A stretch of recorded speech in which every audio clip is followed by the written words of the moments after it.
the Lord to bless us.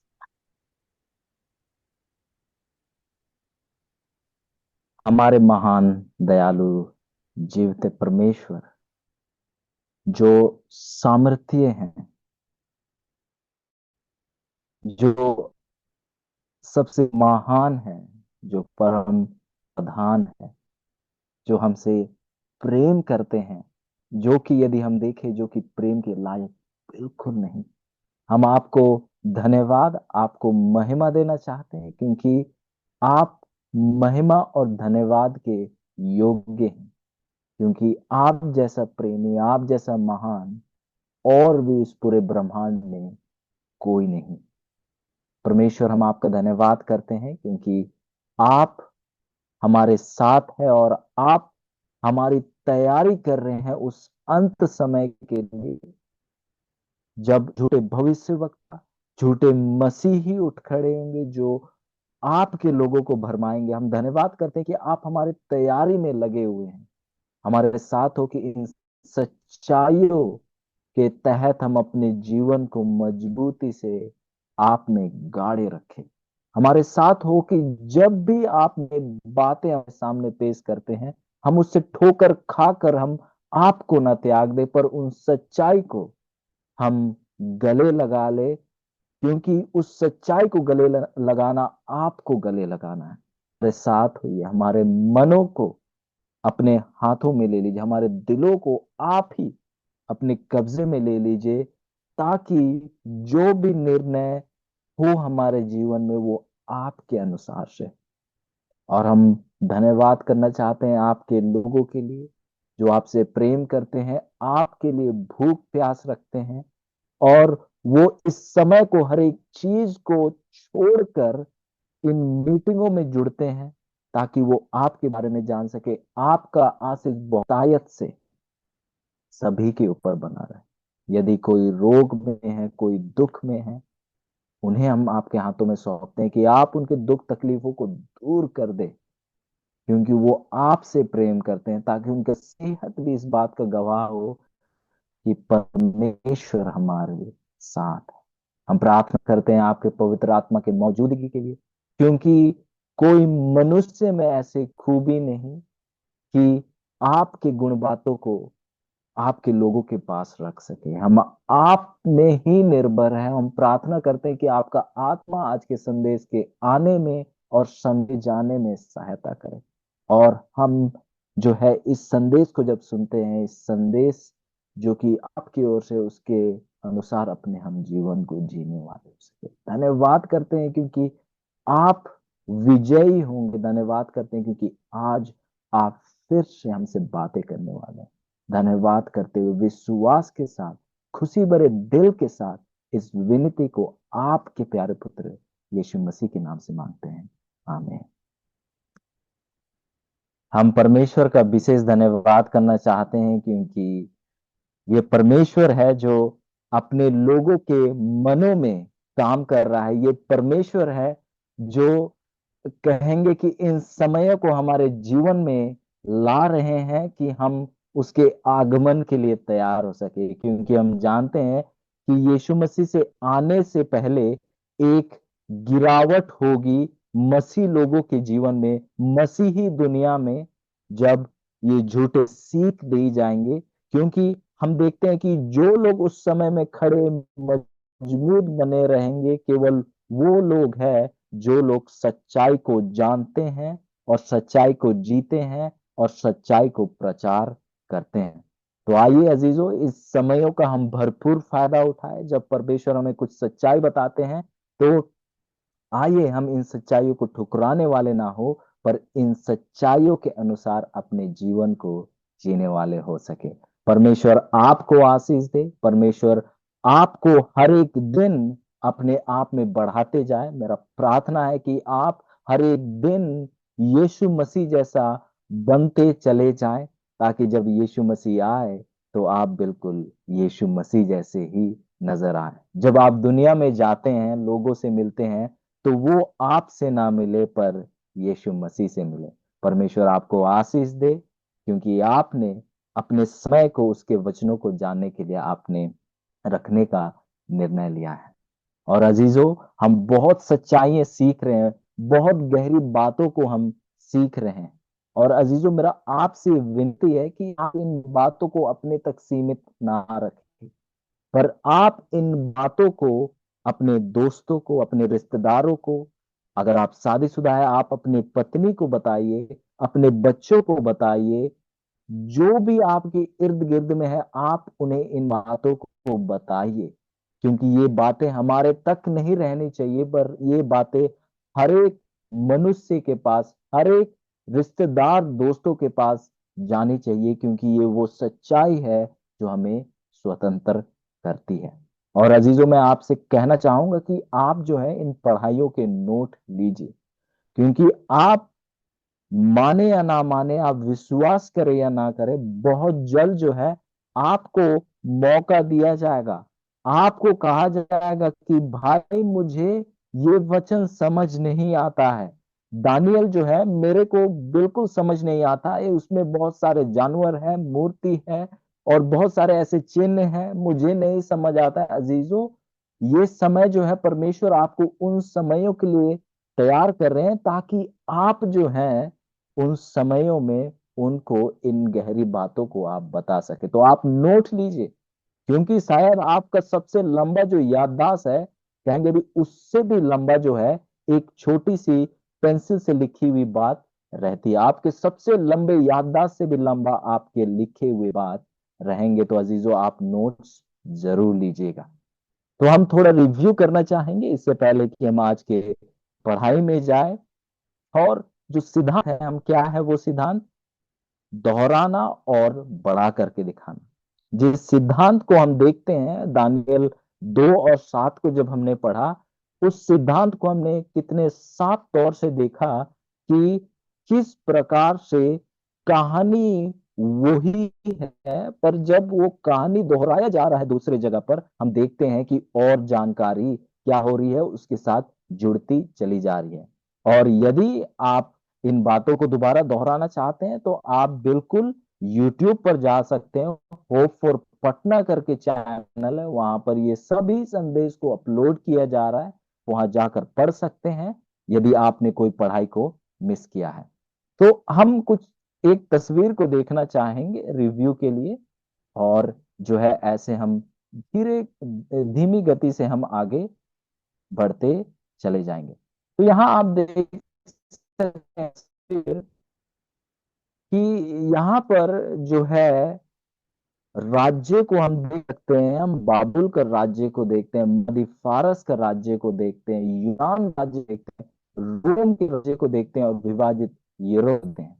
और ये जो बातें हैं हम एक साथ देखते हैं, और हम देखते हैं कि यही राज्य का जिक्र दानियल 2 भी करता है, पर वहां जंतुओं के द्वारा इन इन राज्यों को नहीं दर्शाया गया था, पर वहां जो है उस मूर्ति के अलग अलग पदार्थों के द्वारा इन इन इन राज्यों को दर्शाया गया था।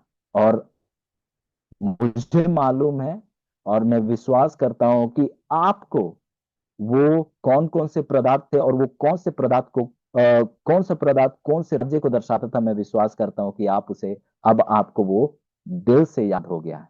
तो हम देखते हैं जो सींग है जिसका उकाब के पंख है, वो किसको दर्शाता है, बाबुल को। हम एक रीछ को देखते हैं जो एक तरफ से उठा हुआ है, और जिसके मुख 3 पसली है, वो मादी और फारस के राज्य को दर्शाता है। फिर हम एक चीता को देखते हैं जो कि बड़ा अद्भुत है, क्योंकि उसके 4 सिर है, चीता को कभी देखा, और इसके 4 पंख भी है, और ये यूनान राज्य दर्शाता है।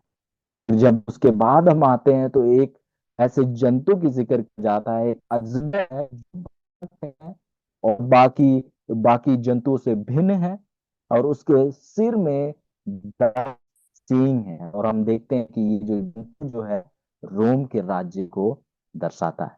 और हम देखते हैं कि ये जो 10 सींग जो है वाकई में विभाजित यूरोप, जब रोम का राज्य जो है जब 10 भाग में बटा, तो हम देखते हैं कि वो 10 भाग को जो है इस 10 सींग के द्वारा दर्शाया जा रहा है। और हम देखते हैं कि उस 10 सींग में से हम देखते हैं कि एक छोटा सींग उठ कर खड़ा होता है, और हम इस चीज को कल के दिन में परख रहे थे, और कल का पढ़ाई बहुत, कल का और उससे पहले का जो पढ़ाई है बहुत खास पढ़ाई था। और यदि आप उस पढ़ाइयों में नहीं थे तो आप कृपया करके यूट्यूब में जाकर होप और फुकना, और मैं उम्मीद करता हूँ हमारे जो होस्ट है उसका लिंक भी डालेंगे, आप कृपया करके उन पढ़ाइयों में जाइए, क्योंकि आप अगर उन पढ़ाइयों को नहीं अटेंड किए हैं तो आपको कुछ शायद आज की पढ़ाइयों या आने की पढ़ाइयों समझने में आप दिक्कत होगी। पर हम प्रार्थना करते हैं कि आपको जो है परमेश्वर समझने में सहायता करे, और यदि आपका कोई सवाल हो तो संदेश के बाद हम उन सवालों को जरूर हम सवाल जवाब करेंगे, ताकि ऐसा कुछ ना हो कि आप कोई संदेह में रहे। तो हम देखते हैं कि ये छोटा सीन जो है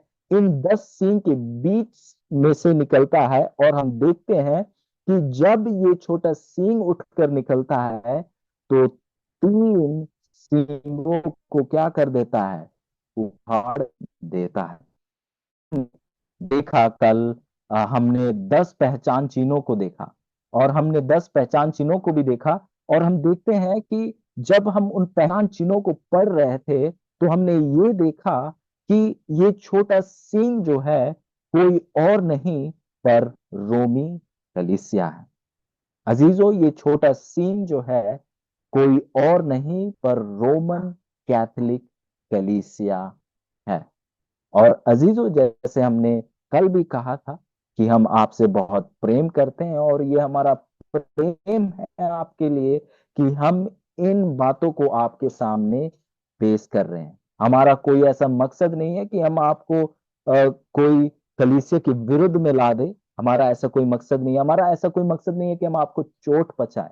ये हमारा प्रेम है, और हम आपके पास केवल वचन के सच्चाई को हम आपके पास पेश करना चाहते हैं। और हमने अलग अलग पहचान चिन्हों को देखा, और हम उन पहचान चिन्हों को एक एक कर कर जब हमने रोमी कलीसिया के साथ रखा तो हमने देखा कि केवल रोमी कलीसिया जो है जिसके साथ हूबहू हर एक पहचान चिन्ह उसके साथ मेल खाती है।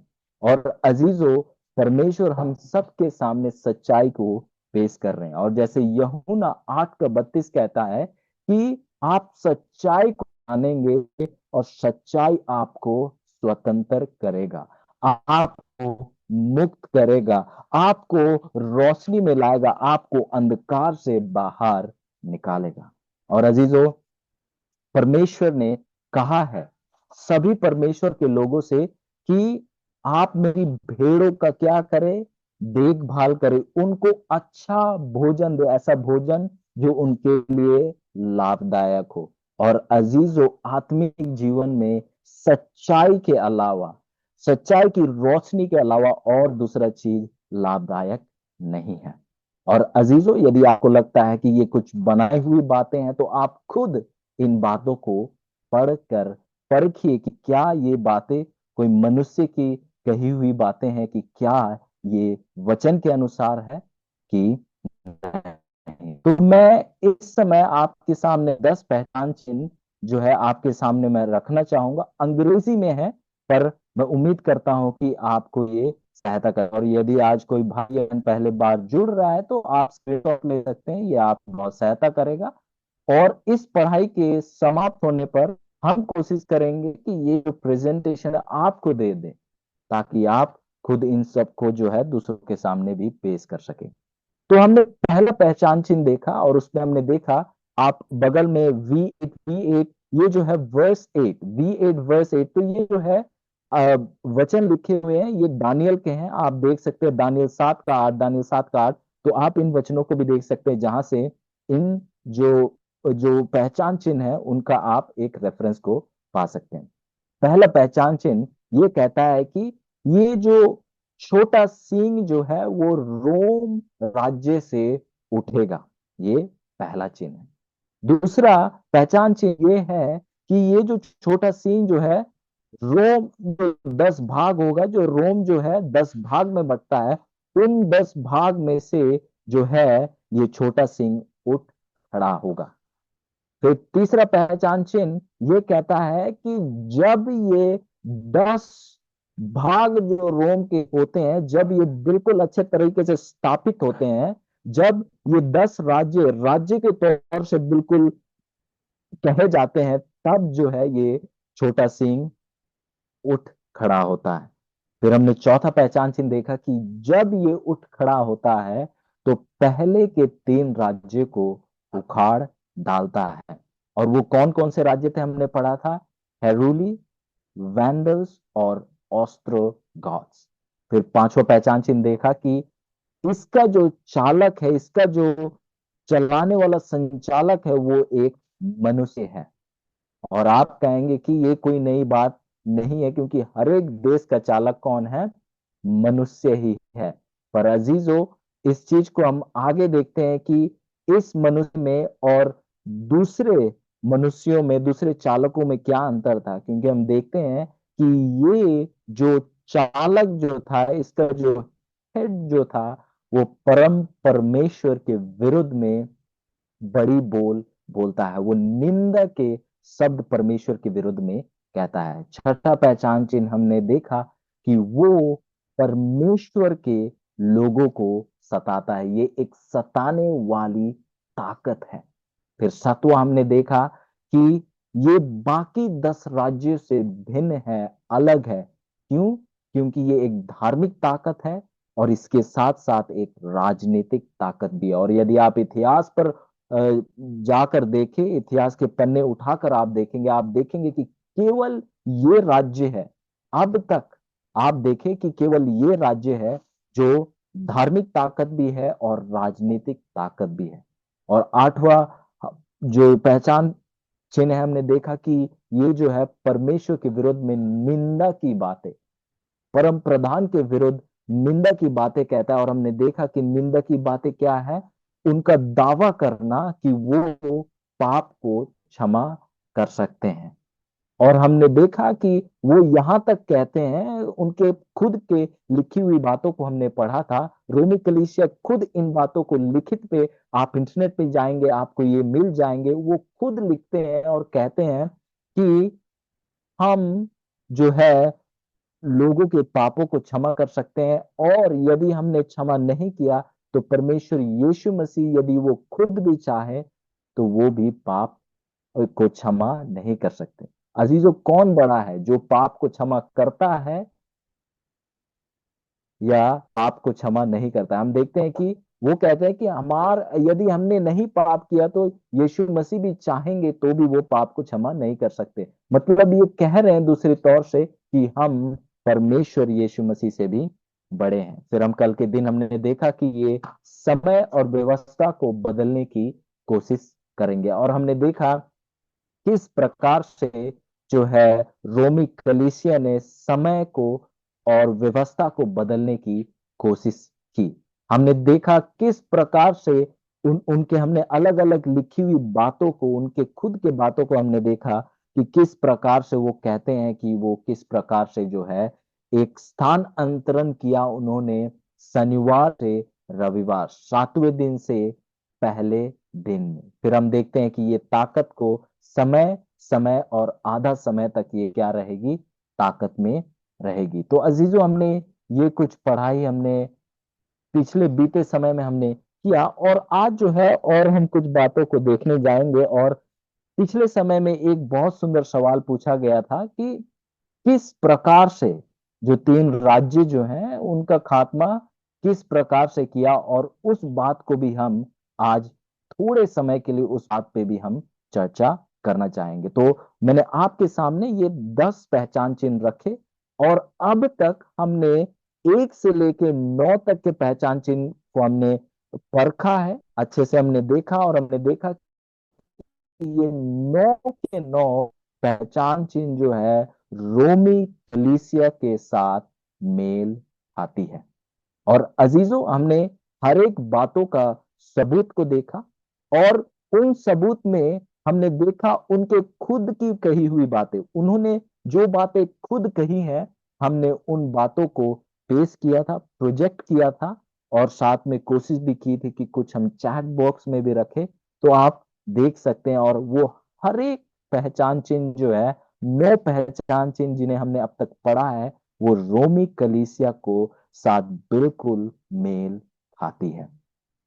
तो हम इसके साथ बढ़ते हैं 10वें पहचान चिन्ह में, जो कि हमें दानियल उसका 7 का 25 में देखने को मिलता है। तो आइए हम चलते हैं दानियल की पुस्तक में, और हम देखना चाहेंगे कि दानियल 7 का 25 हमसे क्या कहता है। यह इस प्रकार से लिखता है कि और वह परम प्रधान के विरुद्ध बातें कहेगा। ये निंदा की बातें परम प्रधान के विरुद्ध में कहेगा, क्योंकि ये ताकत जो है परमेश्वर के विरुद्ध में है और परमेश्वर के लोगों के विरुद्ध में है। तो ये परम प्रधान के विरुद्ध में बातें कहेगा और परम प्रधान के पवित्र लोगों को पीस डालेगा। देखिए, ये विरोधी ताकत है, परमेश्वर के विरुद्ध करता है और परमेश्वर के लोगों की भी विरुद्ध करता है, जिसे हमने पढ़ा। और समयों और व्यवस्था के बदल देने की आशा करेगा। और ये जो है समयों और व्यवस्था के बदल देने की आशा करेगा, जिसकी पढ़ाई हमने कल के दिन में बहुत गहराई से हमने की थी। फिर आगे इस प्रकार लिखता है कि वरन 3.5 काल तक वे सब उसके वश में कर दिए जाएंगे। कितने समय के लिए? 3.5 काल तक। 3.5 काल तक वचन कहता है कि 3.5 काल तक इसके वश में कर दिए जाएंगे। तो अजीजों, यहाँ जो काल जो आप शब्द देख रहे हैं, जो यदि आप अंग्रेजी में देखें, जो कि अगर अंग्रेजी से अनुवाद करें तो वो साल है, 3.5 साल। तो हम इस बात को परखना चाहेंगे कि क्या ये रोमी जो कलीसिया है, क्या ये 3.5 काल के लिए वाकई में ताकत में थी या नहीं? क्योंकि वचन कहता है कि 3.5 काल के लिए, 3.5 काल के लिए, 3.5 साल के लिए इसके हाथों में सब चीज कर दिया जाएंगे। मतलब ये 3.5 काल के लिए ताकत में रहेगा। और अजीजों, यहाँ पर जो है 3.5 काल कहता है, यदि आप अंग्रेजी में कहें तो उसमें कुछ थोड़ा अलग अनुवाद, उसमें काल, 2 काल, फिर आधा काल, इस प्रकार से लिखता है। काल मतलब 1 साल, 2 काल मतलब 2 साल, और आधा काल मतलब आधा साल। तो हम देखते हैं कि दानियल 7 और 8 को जब हमने पढ़ा, तो हम देखते हैं कि दानियल का किताब चिन्हित रूप से लिखा गया है। दानियल का किताब चित्रित रूप से लिखा गया है। हम देखते हैं कि सोना जो है बाबुल को दर्शा रहा है, सींग जो है जिसके पंख है बाबुल को दर्शा रहा है। और ऐसे जब हम जाते गए दानियल 2 में और 7 में, हमने एक चीज को देखा कि दानियल का पुस्तक जो है चिन्हित रूप से लिखा गया है। और यदि आप प्रकाशित वाक्य की किताब में जाएंगे तो आप दोबारा पाएंगे कि प्रकाशित वाक्य भी चिन्हित रूप से लिखा गया है। तो हम परखना चाहेंगे कि ये जो 3.5 काल जो है चिन्हित रूप से कहा जा रहा है, या जो बिल्कुल कहेंगे कि बिल्कुल हकीकत के समय की वो बात कर रहा है। तो इस चीज को परखना बहुत बहुत ज्यादा जरूरी है कि क्या ये चिन्हित रूप से कह रहा है या ऐसा नहीं है। तो इसको हम बिल्कुल परखना चाहेंगे। हम देखना चाहेंगे कि क्या ये चिन्हित रूप से 3.5 साल कह रहा है, या ये शाब्दिक के 3.5 साल है। और हम देखते हैं कि जब हम इसको थोड़ा परखते हैं तो हम एक सवाल पूछना चाहते हैं, क्या ये ताकत जो है 3.5 साल के लिए थी या उससे अधिक थी?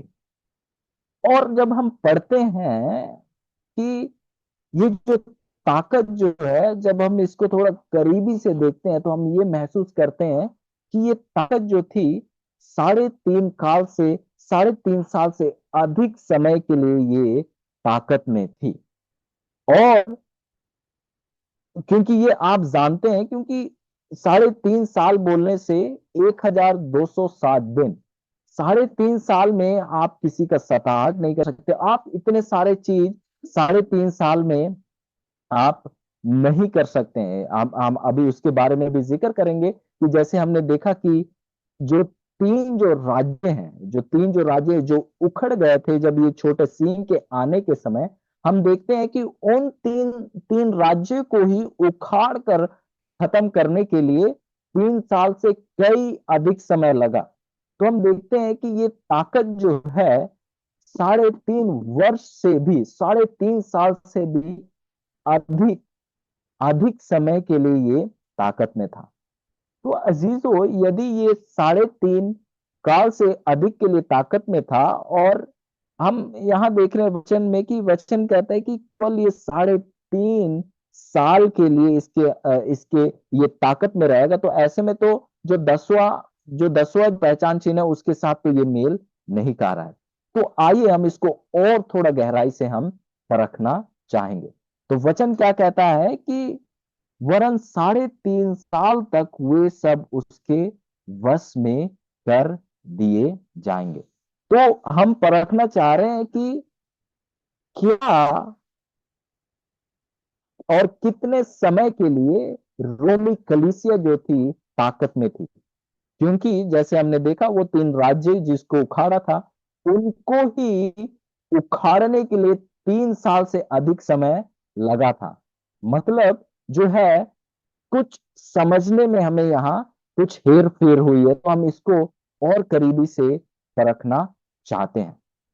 तो आइए हम थोड़ा इतिहास में हम जाना चाहेंगे। हम थोड़ा इतिहास में जाकर इन चीजों को परखना चाहेंगे और देखना चाहेंगे कि ये ताकत जो है कितने सालों के लिए वाकई में वह ताकत में थी, और कैसे ये ताकत ने इस ताकत को पाया।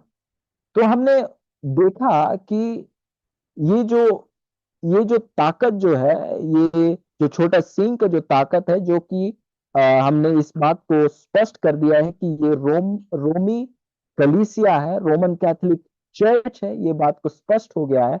और हम जब देख रहे थे चौथा पॉइंट, तो हमने देखा कि ये जो रोमन कैथोलिक कलीसिया जो है, ये कब ताकत में आई, कब ये उभर कर आया, जब ये तीन राज्य को इसने उखाड़ दिया। और इन तीन राज्यों को कैसे उखाड़ा, ये एक सवाल था जिसको आज हम देखने वाले हैं। ये तीन राज्य को कैसे उखाड़ा, ये जो है, जो कहेंगे कि उस समय का जो राजा था उसके ताकत से इसने जो है, इस रोमन कैथोलिक कलीसिया ने जो है, उस राजा के ताकत से इन तीन राज्यों को उखाड़ डाला।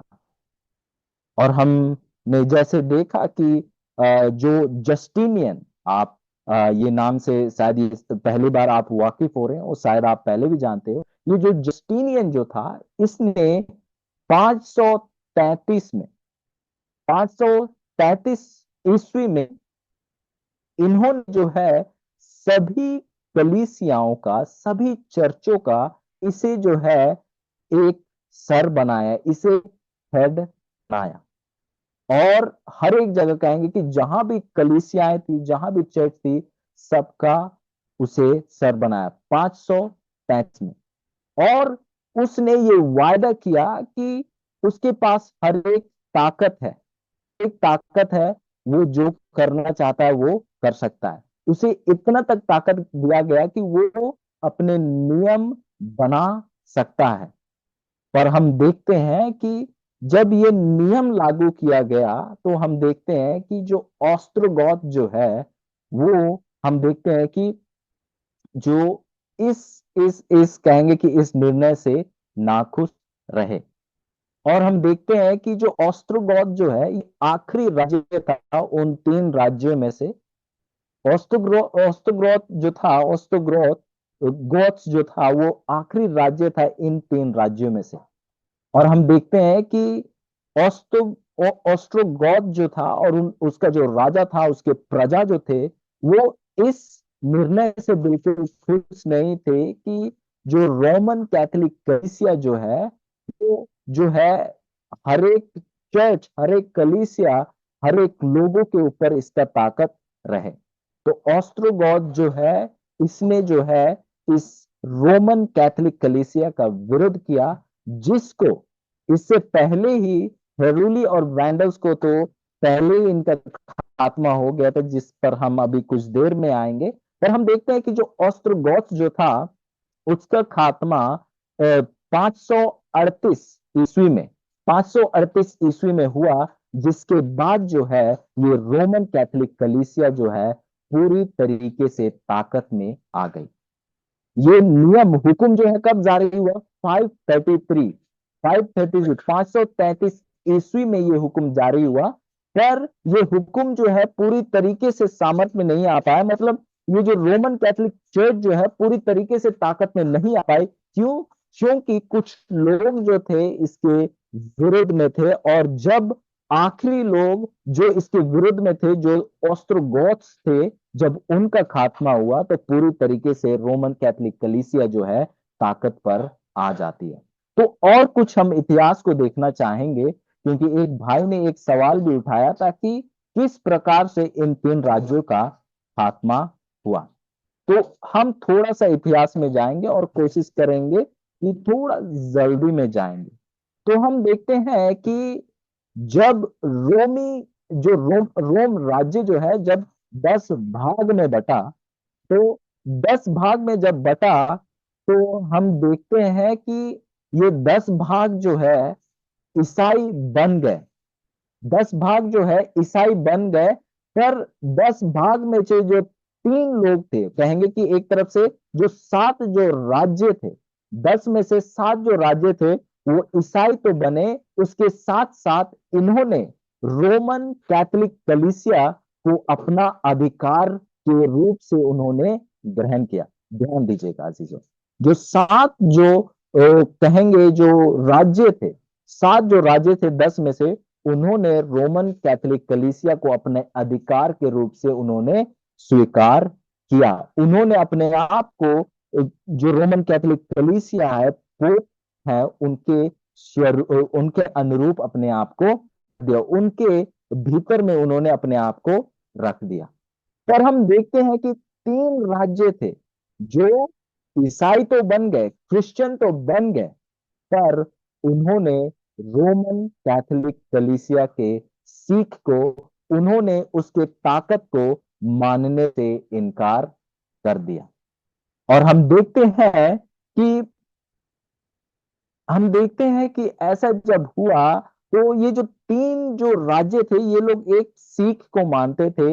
एरियस एरियस कहा जाता है। एक सीख जो है, एक व्यक्ति था, वो इस प्रकार से सिखाता था, जो कि कहेंगे कि बाइबल का सीख था, जो ये कहता था कि यीशु मसीह जो है हमेशा से थे और वो सबसे बड़े हैं।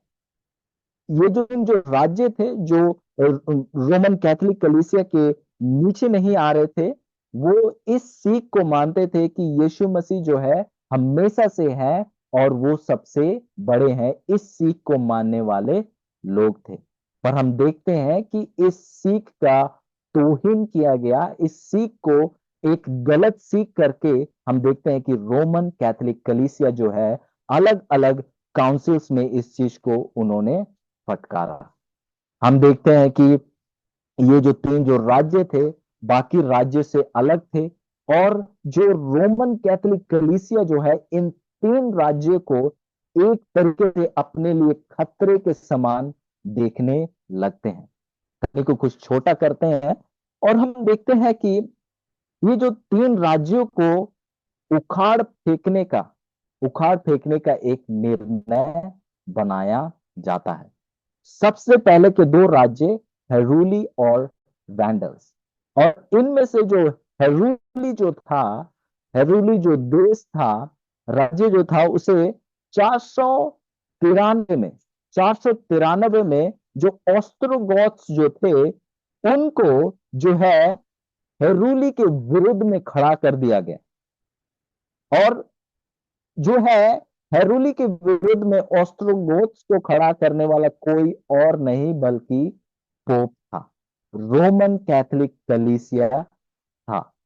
हम देखते हैं कि आपस में ही इनको एक दूसरे के साथ लड़ाई में ला दिया, और हम देखते हैं कि जो ऑस्ट्रोगोथ्स जो थे, उन्होंने हेरूली का खात्मा कर दिया 493 ईस्वी में। फिर हम देखते हैं कि एक राज्य अब बच जाता है, एक राज्य अब बच जाता है। वो कौन सा राज्य बच गया है? वैंडल्स, उसके बाद ऑस्ट्रोगॉथ। हम देखते हैं कि इसके बाद एक राज्य तो क्या हो गया, खत्म हो गया। जो रोमन कैथोलिक कलीसिया है, उसके याजक जो है, पोप जो है, उनका जो है ये जो योजना जो है सफल हुआ। पर हम देखते हैं कि अब दो राज्य फिर बचे हुए हैं जो उसके ताकत को मानने से इनकार कर रहे हैं। तो हम देखते हैं कि जो पोप जो है, जो कि जो सबसे बड़ा अधिकारी है, वो जो है राजा से, जो सम्राट जो था, उससे प्रार्थना करता है, उससे उससे विनती करता है। और हम देखते हैं कि उससे विनती करता है। और जो जस्टिनियन जो है, जस्टिनियन जो है जिसके बारे में हमने पहले भी जिक्र किया था, हम देखते हैं जो जस्टिनियन जो है, हम देखते हैं कि वो जाकर, हम देखते हैं कि जो दूसरा जो राज्य है जो कि वैंडल्स है, उसका वो खात्मा कर देते हैं। तो हम देखते हैं कि जो वैंडल्स जो है उनका 534 ईस्वी में, 534 ईस्वी में जस्टिनियन जो है, उसका जो जनरल जो है, वो अपने सेनाओं को लेकर जो वैंडल्स जो राज्य है उसका खात्मा कर देता है 534 ईस्वी में। फिर अब जो है दो राज्य क्या हो गए, पूरी तरीके से समाप्त हो गए। अब बच गया है ऑस्ट्रोगॉथ। पर जो ऑस्ट्रोगॉथ जो था, जब इन्होंने जब हेरुली को हराया, तो ये जो है बहुत ताकतवर राज्य के समान हो गए थे। पर हम देखते हैं कि जो रोमन कलीसिया जो है, उसने देखा, जो उसके जो सर है, कहेंगे चालक, जो उन्होंने देखा कि ऑस्ट्रोगॉथ जो है उसके राज्य के लिए खतरा है। तो फिर हम देखते हैं कि जो जस्टिनियन जो है वो अपने एक जनरल को, कहेंगे कि एक जनरल जो है, जो आर्मियों का हेड होता है, उसे भेजता है, जिसका नाम है बेलिसेवियस। और हम देखते हैं कि इनके बीच में बहुत युद्ध होते हैं, पर एक जो है फाइनल युद्ध, जो फाइनल युद्ध होता है वो होता है 538 में।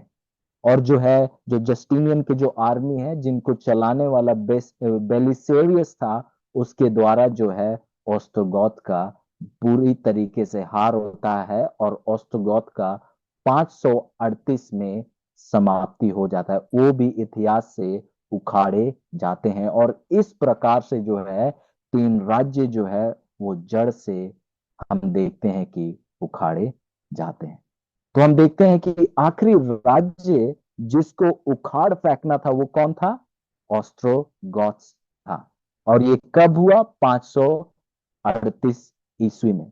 और हम देखते हैं कि जब 538 में ये जब हुआ, तो अब जो है, जो हुक्मनामा जो जारी किया गया था जस्टिनियन के द्वारा, कि जो रोमन कैथोलिक चर्च जो है वो अब जो है नियमों को बना सकती है, व्यवस्थाओं को बना सकती है, वो बात आप पूरी तरीके से क्या हो गया, एक सफलता हो गया। तो हम देखेंगे कि रोमन कैथोलिक कलीसिया जो है, उसके ताकत की शुरुआत कब होता है? 538 ईस्वी में, 538 ईस्वी में। और इनका ताकत जो है नियम को बनाना और वाचाओं को बदलना, ये ताकत किससे आया? जो कहेंगे कि बुतप्रस्त रोम के द्वारा आया। ये जो उनका जो सम्राट था जस्टिनियन, उसके द्वारा आया। और इसी कारण से ये कुछ कुछ ऐसे कानून बनाए कि यदि आप रोमन कलीसिया की बातों को नहीं मानेंगे, तो आपको आग पर जलाया जाएगा, आपके जो धन दौलत उसे क्या कर दिया जाएगा? जब्त किया जाएगा। तो हम देखते हैं अजीजों कि इस ताकत की शुरुआत कब हुई? 538 ईस्वी में। और हम देखते हैं कि ये ताकत जो थी 3.5 वर्ष से अधिक समय के लिए ताकत में थी। क्योंकि आप भी जानते हैं, मैं भी जानते हैं कि जो तीन राज्य थे, उनको आप सोचिए कि आप उदाहरण के लिए आइए, इस चीज को हम देखना चाहेंगे। देखिए, आपके सामने हमने ये बात को रखा कि जो पहला जो राज्य था वो किस ईस्वी में गिरा? वो पहला जो राज्य था वो गिरा 400 493 में। पहला राज्य जो था 493 में। और आप कैलकुलेटर खोल लीजिएगा, 493। और हम देखते हैं कि पहला राज्य कब गिरा, तीन में से पहला राज्य कब गिरा?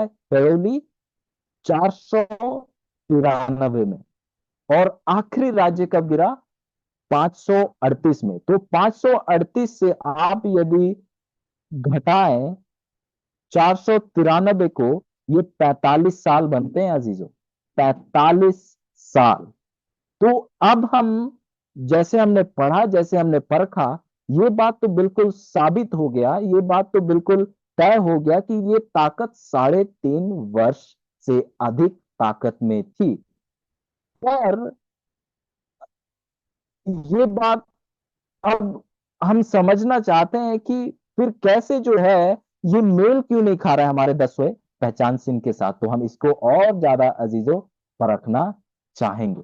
तो अब जैसे हमने देखा कि जिस समय जो कहेंगे, जिस समय हेरूली गिरा 493, और जिस समय ऑस्ट्रोगॉथ्स गिरा जो कि 538, जब उनको हमने देखा तो इन समय कितना समय बीता? 45 साल, पूरे 45 साल। तो हम अब जानना चाहेंगे फिर हमारे समझ में कहाँ दिक्कत परेशानी आई है।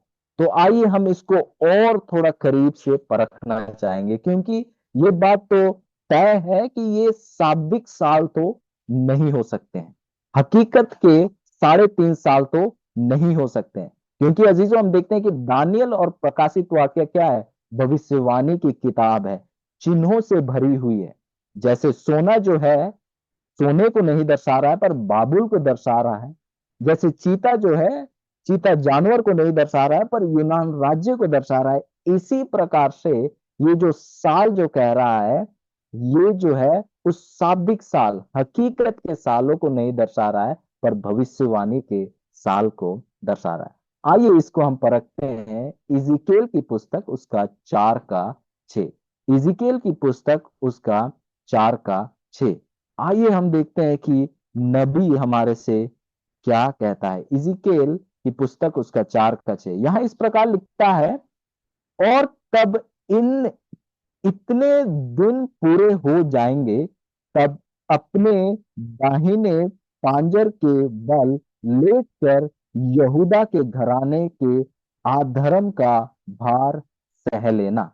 मैंने उसके लिए भी और तेरे लिए 1 वर्ष की संति 1 दिन अर्थात 40 दिन ठहराए हैं। तो यहां वचन कहता है कि एक कहता है कि एक दिन के लिए 1 वर्ष ठहराए हैं। आप फिर देखेंगे, मैंने उसके लिए भी और तेरे लिए 1 वर्ष की संति एक 1 वर्ष की संति 1 दिन आरंभ आरंभ 40 दिन ठहराए हैं। तो यहाँ वचन कहता है कि एक दिन के लिए कितने दिन ठहराए हैं?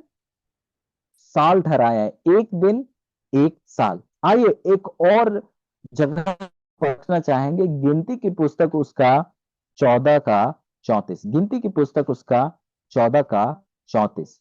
यहां इस प्रकार लिखता है कि जितने दिन तुम उस देश का भेद लेते रहे, अर्थात 40 दिन, उनकी गिनती के अनुसार। हम देखते हैं कि जब उन्हें जब जासूसी करने के लिए भेजा गया, हम देखते हैं कि जब मूसा ने जासूसी करने के लिए, हम देखते हैं कि कनान देश में भेजा जासूसों को, तो वो 40 दिन के लिए वो जासूसी करते रहे। पर हम देखते हैं कि वो जो है झूठा जो समाचार लेके आते हैं, कहते हैं कि दिन पीछे उस वर्ष, दिन पीछे उस वर्ष अर्थात 40 वर्ष तक तुम अपने अधर्म का दंड उठा उठाए रहोगे। तो हम देखते हैं दोबारा अजीजों, एक दिन, एक दिन संति कितना? एक दिन का 1 साल। तो हम अजीजों देखते हैं कि एक दिन कितना हो रहा है अजीजों? 1 साल। भविष्यवाणी की पढ़ाई में अजीजों ये चीज को समझना बहुत ज्यादा जरूरी है। हमने इजिकेल की पुस्तक पढ़ी और गिनती की पुस्तक पढ़ी, हम दोनों में देखते हैं कि एक दिन जो है 1 साल के समान रखा जाता है। भविष्यवाणी की पढ़ाई में इसे डे ईयर प्रिंसिपल कहा जाता है। दिन और साल का कहेंगे दिन और साल जो एक प्रिंसिपल कहा जाता है, ये तरीका है, सिद्धांत है। दिन जो कहेंगे दिन और साल का ये जो सिद्धांत जिसका इस्तेमाल किया जाता है, जहां पर एक दिन 1 साल के बराबर होता है। उम्मीद करता हूं कि ये बात स्थापित है। इजिकेल 4 का 6 और गिनती 14 का 34 से हमें ये बात को साफ साफ देख पाते हैं कि भविष्यवाणी की पढ़ाई में एक सिद्धांत का इस्तेमाल किया जाता है, जो कि दिन और साल का एक जो सिद्धांत है, एक प्रिंसिपल है जिसका इस्तेमाल किया जाता है, जो ये कहता है कि एक दिन 1 साल के बराबर। तो अब जब दानियल 7 का 25 में जाएं, आप देखते हैं कि वो कहता है कि 3.5 काल, 3.5 वर्ष। तो आइए हम थोड़ी सी गणित करना चाहेंगे, और मैं उम्मीद करता हूं कि आप गणित में बहुत अच्छे हैं, बहुत अच्छे हैं, शायद मुझसे तो ज्यादा अच्छे होंगे, मैं ये आप उम्मीद करता हूं। तो आइए हम कुछ गणित करते हैं और हम देखते हैं कि अब जो है हमारे पास जो ये सिद्धांत चुका है, जो हमें सहायता करेगा और सारे प्रश्न समझ। तो अंग्रेजी में है, मैं आपके सामने इन चीजों को तोड़ तोड़ कर रखना चाहता हूं। तो आप देख सकते हैं अजीजों कि आप देख सकते हैं कि आप देख सकते हैं यहां लिखता है कि समय जो कि साल, जो समय कहता है काल, मैंने पहले जिक्र किया था काल, काल और आधा काल। यहां पर देखेंगे कि काल जो है, कहेंगे काल 1 साल को दर्शाता है, जो कि 360 दिन।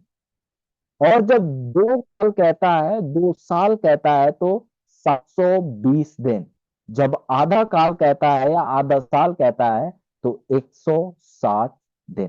तो जब आप इन सब को जोड़ेंगे, पूरे 1,260। आधा 1 साल में कितने दिन? 360 दिन। 2 साल में कितने दिन हो गए? 720 दिन। 180। और यदि आप इन सबको एक साथ जोड़े, तो ये कितने दिन होते हैं? 1,260 वर्ष। और हमने इजिकेल 4 का 6 में पढ़ा और गिनती का 14 का हमें सिद्ध नजर आता है, जो कि दिन और साल का सिद्धांत है, जिसे भविष्यवाणी पढ़ाई में इस्तेमाल किया जाता है, जो हमें कहता है कि एक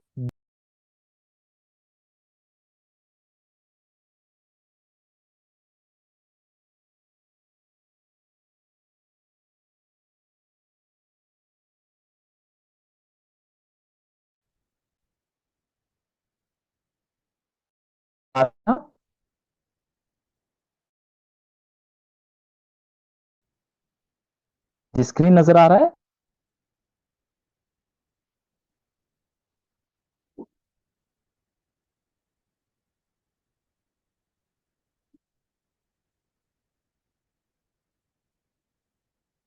जी, आप सब सुन पा रहे हैं? जी जी, नजर आ नमस्कार रहा है। जी, थैंक यू। तो हम देखते हैं कि पूरे 1,260 दिन है, जो कि हमने जैसे भविष्यवाणी पढ़ाई में दिन और साल का जो ये सिद्धांत इस्तेमाल किया जाता है, जिससे हमें ये मालूम होता है कि एक दिन 1 साल के बराबर है, जिससे ये मालूम होता है कि ये 1,260 दिन ये वाकई में 1,260 साल है। ये जो 1,260 दिन जो है, वो वाकई में 1,260 साल हैं। तो अजीजों, आप देख रहे हैं कि किस प्रकार से वचन हमारे सामने, सच्चाई दर सच्चाई हमारे सामने फेस करता जा रहा है। तो हम देखते हैं, अब ये बात तो हम देखते हैं कि साबित हो गया कि जो कहेंगे ये जो समयों और आधा समय जो है वाकई में 1260 260 साल है। और अजीजों, बिल्कुल हम देखते हैं कि जो रोमन कैथोलिक कलीसिया जो है ताकत में कब आई, हम देखते हैं कि वो ताकत में 538 ईस्वी में आई। और हम देखते हैं, आप इतिहास में जाकर देख सकते हैं, ठीक 1260 वर्षों के बाद, ठीक 1260 वर्ष के बाद हम देखते हैं जब ऑस्ट्रोगोथ, जो कहेंगे कि ठीक 1260 वर्षों के बाद जब ऑस्ट्रोगोथ को उखाड़ा गया था द्वारा, उसका जो जनरल गया, हम देखते हैं जस्टिन के द्वारा, और हम देखते हैं कि बिल्कुल 160 वर्षों के बाद जो है एक जनरल जो था बर्थियर, जो कि नेपोलियन का जनरल था, वो जो है वेटिकन सिटी में प्रवेश करता है।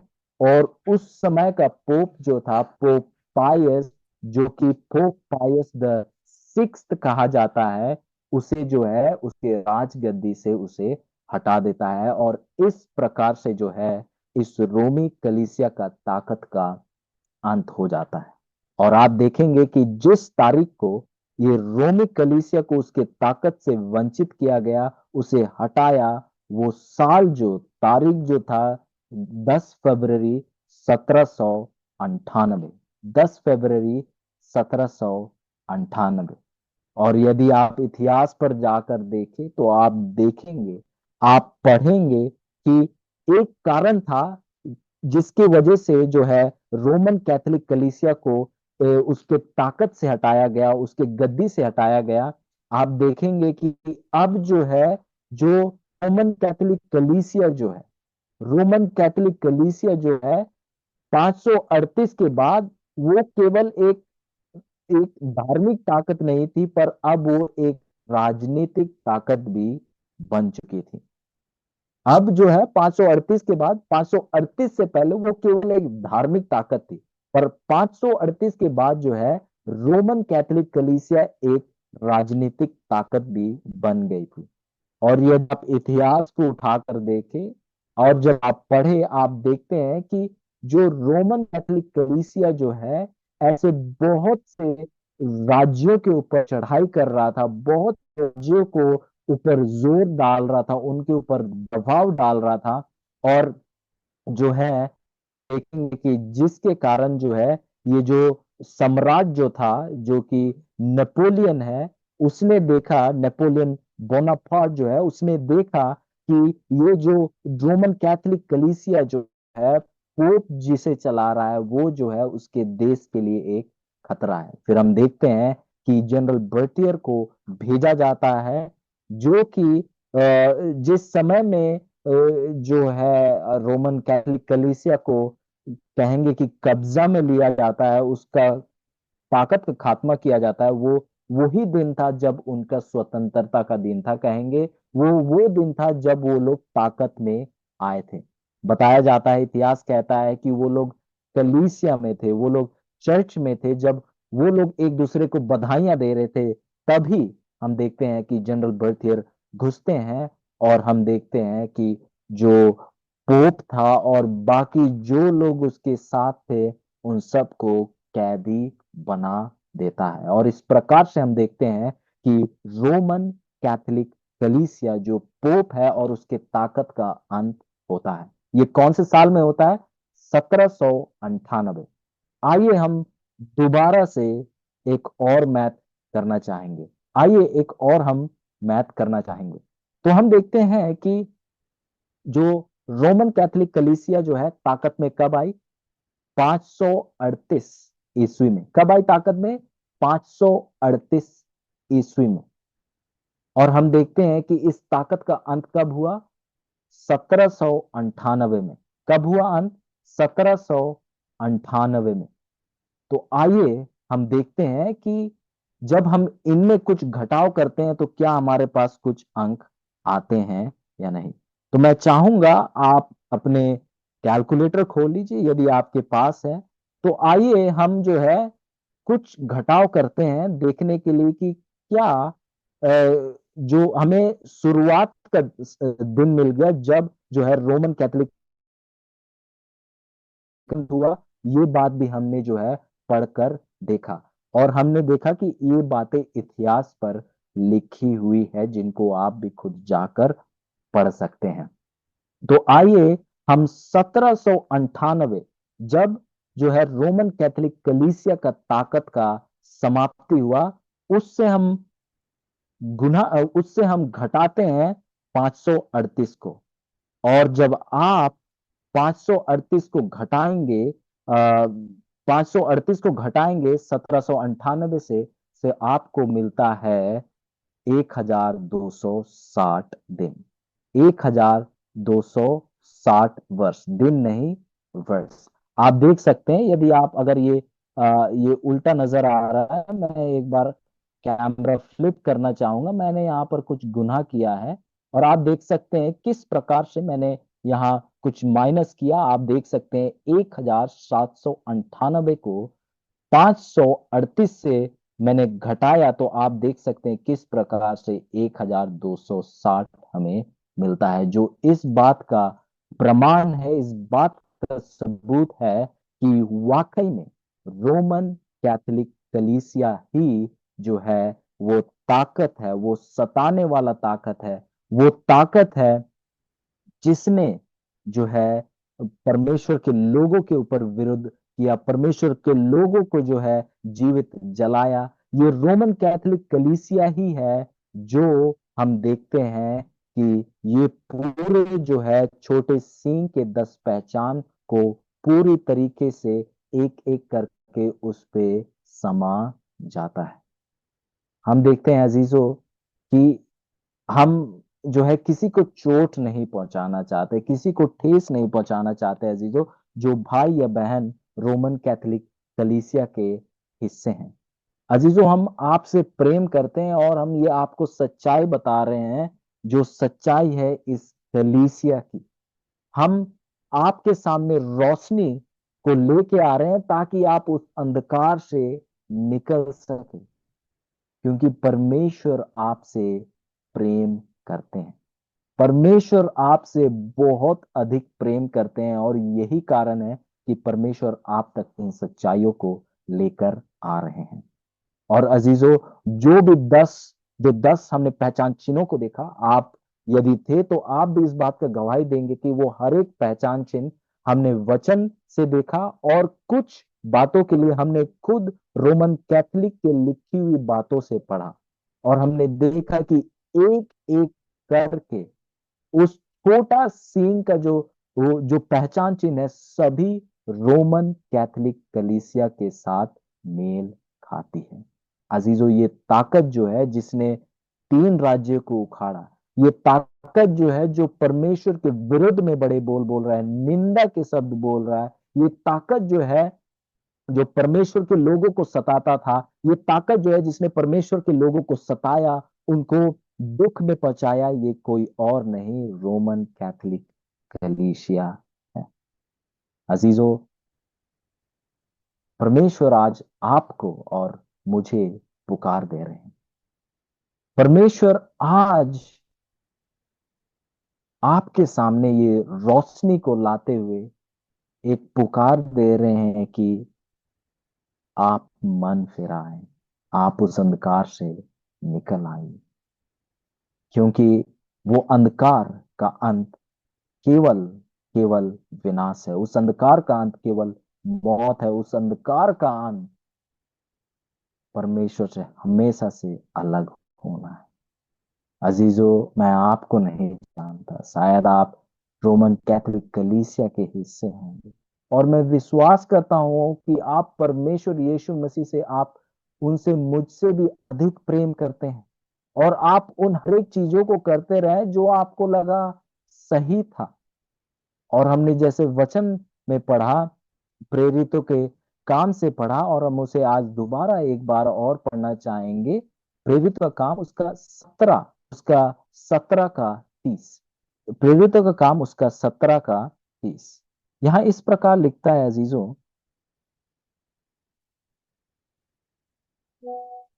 इसीलिए इसीलिए परमेश्वर अज्ञानता के समयों में आनाकानी करके करके अब हर जगह सब मनुष्य को मन फिराने की आज्ञा देता है। अजीजों, जब आप अज्ञानता में रहते हैं, जब अंधकार में रहते हैं, जब आप उन सच्चाइयों को नहीं जानते हैं, और यदि आप उन चीजों को करते हैं जिन्हें आपको शायद करने की जरूरत नहीं थी, नहीं करना चाहिए था, तो परमेश्वर ऐसे में आपको दोषी नहीं ठहराते हैं।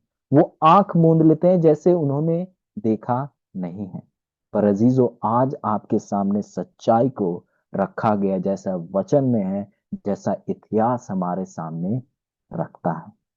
और परमेश्वर आज आपको एक पुकार दे रहे हैं मन फिराने की। आज आपको वो बुला रहे हैं ताकि आप जो है उस सच्चाई के अनुसार उसके पीछे चलते चले जाए, क्योंकि जब आपको वो देखते हैं अंधकार में, तो उनके दिल को ठेस पहुंचती है। जब वो आपके उस वफादारी को, आपके उस लगन को यीशु मसीह की ओर देखते हैं, तो उनका दिल खुश होता है। पर जब वो आपको अंधकार में देखते हैं, तो उनके दिल को चोट पहुंचती है। जो वो आपका इंतजार कर रहे हैं, आपको आज आने की जरूरत, आप तक रोशनी को पहुंचाया अजीजों, आपको उन तक आने की जरूरत है।